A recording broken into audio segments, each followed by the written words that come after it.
দায়বদ্ধতাৰে আমি কাম কৰিব লাগিব সভাত আহিলোঁ কথাটো শুনিলোঁ গুচি গ'লোঁ ফ'ল' আপ যদি নকৰোঁ তেতিয়াহ'লে নহ'ব মই আপোনালোকক কোৱা নাই যে আপোনালোকৰ ইয়াত বেয়া হৈছে বুলি কিন্তু যদি হৈছে ক'ৰবাত বা যদি কোনোবাই কৰিব তেতিয়াহ'লে তাৰ আগতীয়াকৈ আপোনালোকে ইয়াৰ চিকিৎসা কৰিব আৰু অধিক হাৰত আগবাঢ়ি যাব কোনোবাই ইয়াত সহযোগিতা কৰা নাই বহুত ভাল কাম কৰিছে কি ধুনীয়া আদৰ্শ আলু খেতি কৰিছে স্বচ্ছতা প্ৰধানমন্ত্ৰীয়ে টুইট কৰিবলৈ বাধ্য হৈছে তাতো ইয়াত কোনোবাই কৈছে কাম নাই আৰু ইহঁতৰে বাদ দিয়াহে হালধা বৰ ভাস্কৰহঁতে কি কৰিছে ফলাব কওক তেওঁলোকে নিজৰ আদৰ্শ নিজৰ পথ আগবঢ়াৰ যি দায়িত্ব কৰ্তব্য দায়বদ্ধতাৰে যিটো পণ ল'লে সেই পণত আগুৱাই যাব লাগিব বাধাটো আহিবই মোৰ নিজৰ জীৱনত কিমান বাধা অতিক্ৰম কৰি নিদিয়েই কোনোফালে মানুহে ভাল কাম কৰিবলৈ নিদিয়ে আৰু ভাল কামৰ যদি কথা কওঁ যে ভাল কাম কাক কয় শান্তি ক'ত আহিব মই ইয়াক কৈছোঁ যে মাদক দ্ৰব্য আৰু ড্ৰাগছ আমি ৰিডিউচ কৰিব লাগে মাদক দ্ৰব্য মই ৰিডিউচ শব্দটো কৈছোঁ দেই সাংঘাতিক কথা কৈছোঁ কিন্তু বহুতে চাগে মন কৰিছে কথাটো মানে হ্ৰাস কৰিব লাগে বুলি কৈছোঁ মই বন্ধ কৰিবলৈ ক'ব নোৱাৰোঁ কাৰণ লাইচেঞ্চ আছে কিন্তু ড্ৰাগছটো প্ৰচলন হ'বলৈ দিব নোৱাৰিব ইটছ এ ক্ৰাইম মানুহৰ জীৱন ধ্বংস কৰি দিয়ে আৰু এই ড্ৰাগছৰ কবলৰ পৰা যদি মুক্ত নহয় আমাৰ ৰাজ্যখন আমি বহুত পিছ পৰি যাম কেনেকৈ আৰু দায়িত্ব কৰ্তব্য আৰু শান্তিৰ কথা যদি কওঁ তেতিয়াহ'লে কথাটো কেনেকুৱা হ'ব জানে যে আপোনাৰ গাঁৱত বা আপোনাৰ ঘৰৰ কাষত কোনোবা এজনে যদি ড্ৰাগছ খায় তেতিয়া আপুনি ভাবিব যে সি ড্ৰাগছ খাইছে মোৰ কি আহে যায় মোৰতো একো আহে নাযায় কিন্তু মই কৈছোঁ 100% আৰু আহে আৰু যায় কেনেকৈ আজি হালদাই সুনাম কৰিছে মোক নাথ ডাঙৰীয়াই কৈছে মই হালদালৈ আহিছোঁ তাৰপাছত আকৌ আহিছোঁ আজি ইয়াত আমি ভাল কথাবিলাক মেছেজবিলাক আমি প্ৰচাৰ কৰিম কিন্তু যদি এইখন গাঁৱত 2-3জন ড্ৰাগছ এডিক্টেড থাকিলে হয় পৰিৱেশ যদি বেয়া কৰিলে হয় ৰাতিপুৱা গধূলি যদি পঢ়া শুনাৰ পৰিৱেশ যদি নাথাকিলে হয় মাৰপিট কৰিলে হয় অশান্তি কৰিলে হয় তেতিয়া হালধা আগবাঢ়িলেহেঁতেন নে মই একদম ডাইৰেক্টলি মই উদাহৰণ দি পেলাই কৈছোঁ গতিকে লোকচানটো 100% প্ৰত্যেকজন আহক বাইদেউ কি নাম আপোনাৰ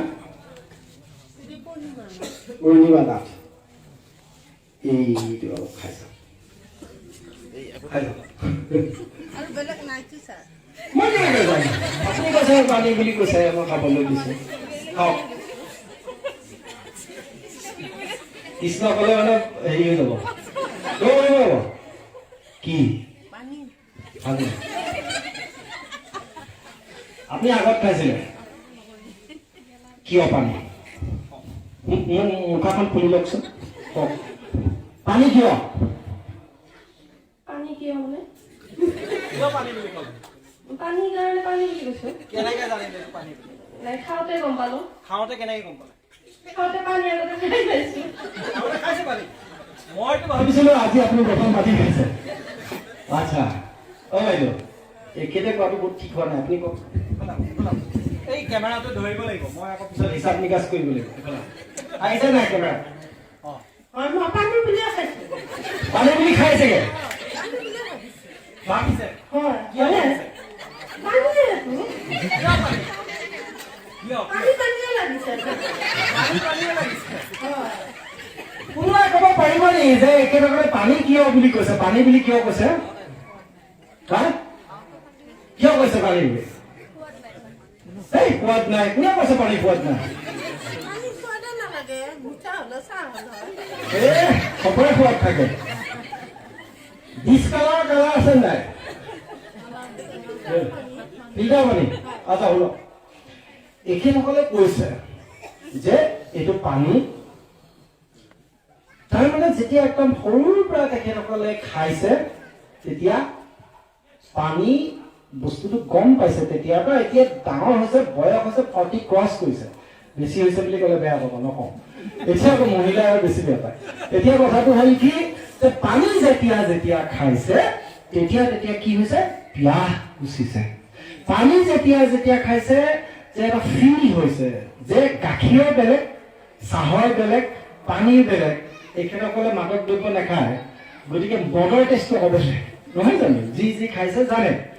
গতিকে এতিয়া যেতিয়া সৰুৰ পৰা তেখেতসকলে পানী খাইছে তেতিয়াহ'লে পানী হ'ব আপোনালোক ছুটি নাই দিয়া কিন্তু এতিয়াও বাকী আছে এতিয়া একেসকলে কৈছে যে এই 2টা বটলত পানী আছে 1 মিনিট এতিয়া এই মোৰ বস্তুবোৰ ক'ত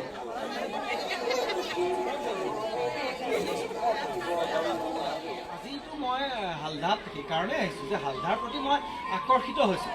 আৰু মানে হালধাৰ পৰা মই এইটো ক'ব বিচাৰিছোঁ যে এটা প্ৰতিযোগিতামূলক হওক গাঁওবিলাকত যে এটা ভাল কামৰ কাৰণে যে ভাল মেছেজ হালধাই যেনেকৈ দিছে কৃষিৰ ক্ষেত্ৰত হওক পৰিপাতি বা পৰিষ্কাৰৰ ক্ষেত্ৰত হওক আন এক বিশেষ অনুষ্ঠান লোৱা হৈছে এক বক্তৃতা অনুষ্ঠান আপোনাৰ কেনেকুৱা ধৰণৰ সঁহাৰি পাইছে ৰাইজৰ আৰু ভৱিষ্যতে কি আশা থাকিব আপোনাৰ স্বচ্ছ হালধা পুৰস্কাৰপ্ৰাপ্ত এখন গাঁও দৰং জিলাৰ আৰু এই স্বচ্ছ হালধাত আজি উৎসৱ লগোৱা পৰম্পৰাগত লগোৱা উৎসৱ মানে পৰ্ব আচ্ছা ইয়াতে স্বচ্ছ হালধা টিম স্বচ্ছ হালধাই আজি ইয়াৰ লগত সংগতি ৰাখি মোৰ এটা অনুষ্ঠান ইয়াত অনুষ্ঠিত কৰিছে প্ৰেৰণাত্মক বক্তৃতা অনুষ্ঠান বিশ্লেষণাত্মক বক্তৃতা অনুষ্ঠান এইটো হৈছে মানৱতা শান্তি আৰু মানৱতা অবিহনে বিকাশ তথা উন্নয়ন অসম্ভৱ ইয়াৰ এটা এই শীৰ্ষক যিটো বক্তৃতা অনুষ্ঠান এই বক্তৃতা অনুষ্ঠানত হালধাকে আদি কৰি কাষৰ বহুকেইখন গাঁৱৰ প্ৰতিনিধি ইয়াত আহি যোগদান কৰিছে বহু জ্যেষ্ঠজন ইয়াত আজি উপস্থিত আছিলে মই ভাবোঁ যে এই অনুষ্ঠানৰ পৰা হালধাৰ লগতে আৰু আন যিবিলাক গাঁও আছে সেই গাঁৱলৈ এই বাৰ্তাবিলাক যাব যে শান্তি আৰু মানৱতা অবিহনে কোনো ধৰণৰ প্ৰগতি যে সম্ভৱ নহয় যে প্ৰগতি আৰু মানে আপোনাৰ উন্নয়নৰ কাৰণে বিকাশৰ কাৰণে দেশৰ বিকাশৰ কাৰণে সমাজৰ বিকাশৰ কাৰণে সদায় মানৱতা আৰু শান্তি এক অপৰিহাৰ্য অংগ বা বিষয় সেইটোৰ ওপৰতে বিস্তৃত ইয়াত ব্যাখ্যা কৰা হৈছে আৰু বিশেষকৈ অন্ধবিশ্বাস কুসংস্কাৰ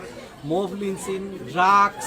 কেনেকৈ আমি ইয়াত ৰোধ কৰিব পাৰোঁ ড্ৰাগছৰ কবলৰ পৰা আমি কেনেকৈ নৱপ্ৰজন্মক উদ্ধাৰ কৰিব পাৰোঁ এই গোটেই বিষয়বস্তুখিনি মই ইয়াত যিমানখিনি পাৰিছোঁ তেওঁলোকৰ সন্মুখত মই বক্তব্য দাঙি ধৰিছোঁ হয়